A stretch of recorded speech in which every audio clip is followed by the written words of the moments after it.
हज प्रशिक्षण व टीकाकरण कैंप में 109 हज यात्रियों का टीकाकरण। जनपद मुरादाबाद नगर पंचायत पागबड़ा शनिवार का बाजार स्थित 14 फरवरी 2026 मदरसा अब्दुल गफूर नईमी में हज यात्रा पर जाने वालों को हज का प्रशिक्षण और टीकाकरण का कार्यक्रम आयोजित हुआ। यह कार्यक्रम हज ट्रेनर काजी शमे आलम की देखरेख में हुआ। जिला अल्पसंख्यक कल्याण अधिकारी मुरादाबाद व उत्तर प्रदेश राज्य हज कमेटी दिशा निर्देश में स्वास्थ्य विभाग टीम द्वारा 109 हज यात्रियों का टीकाकरण किया गया। हज यात्रियों को मेनिंजाइटिस व इन्फ्लुएंजा की वैक्सीन लगाई गई। इस वर्ष चेयरमैन मोहम्मद याकूब भी अपनी अहलिया और दोनों बेटियों के साथ हज के सफर पर रवाना हो रहे हैं। चेयरमैन अपने परिवार के साथ टीकाकरण केंद्र पर पहुंचे और टीका लगवाया। प्रशिक्षण केंद्र इंचार्ज काजी शमे आलम ने हज की जानकारी और मदीने के फजाइल विस्तार से बताए। वहीं हाजी नवाब शेरी ने भी हज पर प्रकाश डाला और सभी हज की यात्रा पर जाने वालों ने भोजन किया। उम्रा चूंकि जैसे हम यहाँ से जाएंगे, आपकी फ्लाइट अमूमन जो है, अगर शुरू वाली फ्लाइटें जो होती है वो मदीने की होती है। अगर आप मदीना जाएंगे तब तो कोई मुश्किल नहीं है, और अगर आप मक्का जाएंगे तो आपका एहराम एयरपोर्ट से ही बंधेगा। रास्ते में मीकात होगी, तो उससे पहले एहराम बांध लिया जाता। एहराम जब बांध लिया, एयरपोर्ट पे हमने 2 नफिल अदा कर लिए सर ढक के। एहराम की पाबंदियां ये होती हैं कि सिर्फ 2 चादरों का नाम एहराम है, एक तहमत और एक ऊपर से ओढ़ने वाली चादर। उसकी पाबंदी ये है कि कोई सिला हुआ कपड़ा मर्द हजरात नहीं पहनेंगे, टोपी और क्या कहते बनियान या अंडरवियर वगैरह, बंडी जवारकट वगैरह कुछ नहीं। सिर्फ 2 चादरों का एहराम है, और एहराम का माना है हराम कर देना। एहराम के लफ्ज़ी माने हैं हराम कर देना। हराम से मतलब ये है कि वो चीज़ें जो हमारी ज़िंदगी में हलाल थी, जो चीज़ें हमारी ज़िंदगी में हमारे ऊपर हलाल थी, वो जब 2 चादरें हमने बांध ली गई और एहराम की हमने नियत करी तो वो हराम हो गई। हम एयरपोर्ट पहुंचेंगे, वहाँ से सफ़र हमारा जद्दा या फिर मदीने के लिए शुरू हो जाता है। तो हमारे यहीं से लेकर हमें किस तरीके से यहाँ से जाना है, हमें एहराम की पाबंदियों पर ध्यान देना है कि एहराम हमें कहाँ से बांधना है, क्या करना है, किस तरीके से हमें एहराम बांधना है। ये तमाम जानकारियाँ जब हम यहाँ से हासिल करके जाएंगे इंशाअल्लाह, तो हो सकता है कि आपके ज़रिए दूसरे लोगों की रहनुमाई भी हो जाए। अब हम इतनी उम्र के लोग जवान भी यहाँ पर बैठे हुए हैं।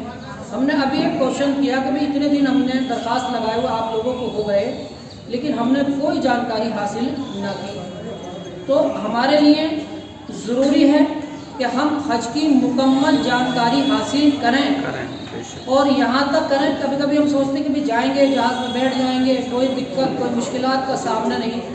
तो यहाँ से लेकर वहाँ तक जो हज कमेटी ऑफ इंडिया बॉम्बे में जो ट्रेनिंग होती है, और आखिर में देश में अमन शांति के लिए दुआ कराई गई। ज्यादा जानकारी देते हुए शहर इमाम हज ट्रेनर काजी शमे आलम ने बताया, वैक्सीनेशन हुआ है, उसके बारे में बताइए। कितने लोगों का ये टीकाकरण यहाँ पर हुआ है और किस जगह हुआ? अल्हम्दुलिल्लाह, तमाम तारीफ़ अल्लाह रब्बुल इज़्ज़त के लिए, दुरूद मोहम्मद मुस्तफ़ा सल्लल्लाहु अलैहि वसल्लम पर, जिनके सदक़े में अल्लाह ने इस कायनात को पैदा किया है। गुज़िश्ता सालों की तरह इन साल भी अल्हम्दुलिल्लाह हज के मुक़द्दस सफ़र पर जाने वाले डिस्ट्रिक्ट मुरादाबाद के आज़मीन हज यानी हज की यात्रा पर जाने वाले लोगों को आज मदरसा अब्दुल गफूर नईमी निकट जामा मस्जिद शनिवार का बाज़ार पागबड़ा, यहाँ पर आज़मीन हज का वैक्सीनेशन किया गया है, जिसमें हज की यात्रा पर जाने वाले यानी हज के मुक़द्दस सफ़र पर जाने वाले 109 लोगों का यानी टीकाकरण किया गया है, जिसमें मेनिंजाइटिस, इन्फ्लुएंजा और पोलियो ड्रॉप दी गई।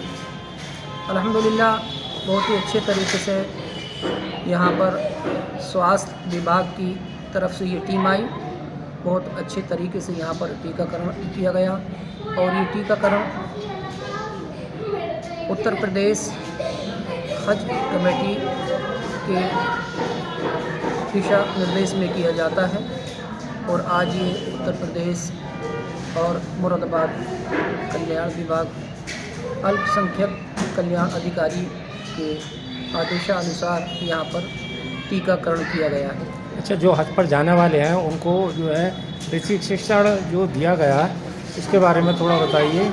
इसमें कहाँ कहाँ के जो लोग थे वो इसमें भाग लिए? यहाँ पागबड़ा के आसपास, और मैं बात करूँगा यहाँ पर जो टीकाकरण किया गया, हम लोग डिस्ट्रिक्ट मुरादाबाद से ताल्लुक़ रखते हैं, तो डिस्ट्रिक्ट मुरादाबाद ही के लोगों का यहाँ पर टीकाकरण किया गया है। और इसके साथ साथ ये जो लोग हज के सफ़र पर जा रहे हैं इनको प्रशिक्षण दिया गया है, यानी तरबियत दी गई है कि हज के अरकान किस तरीके से अदा करने हैं, एहराम किस तरीके से बांधा जाएगा, हज कितने दिनों में होता है, हज करने वालों की फजीलत को बयान किया गया। और यहाँ ये भी बताया गया कि हम जब हज का सफ़र कर रहे हैं तो हज के सफ़र में जहाज़ में भी हमको सफ़र करना है और हमें आपदा से बचना भी है, और किसी बेवजह किसी की बातों में हरगिज़ हमें नहीं आना है। अपने ख्याल रखना, अपने स्वास्थ्य का ख्याल रखना है, अपनी सेहत का ख्याल रखना है। तो इसी तमाम चीज़ों के बारे में, यानी हज के अरकान के बारे में और इस सफ़र के बारे में मुकम्मल तरीके से यहाँ पर, यानी हज की मुकम्मल तरीके से बातें बताई गई हैं, उनको गाइड किया गया है। मैं अल्लाह की बारगाह में दुआ करता हूँ कि अल्लाह तबारक व तआला जितने लोग भी 2026 के हज के सफ़र पर जा रहे हैं, अल्लाह रब्बुल इज़्ज़त सब के सफ़र को आसान फरमाए।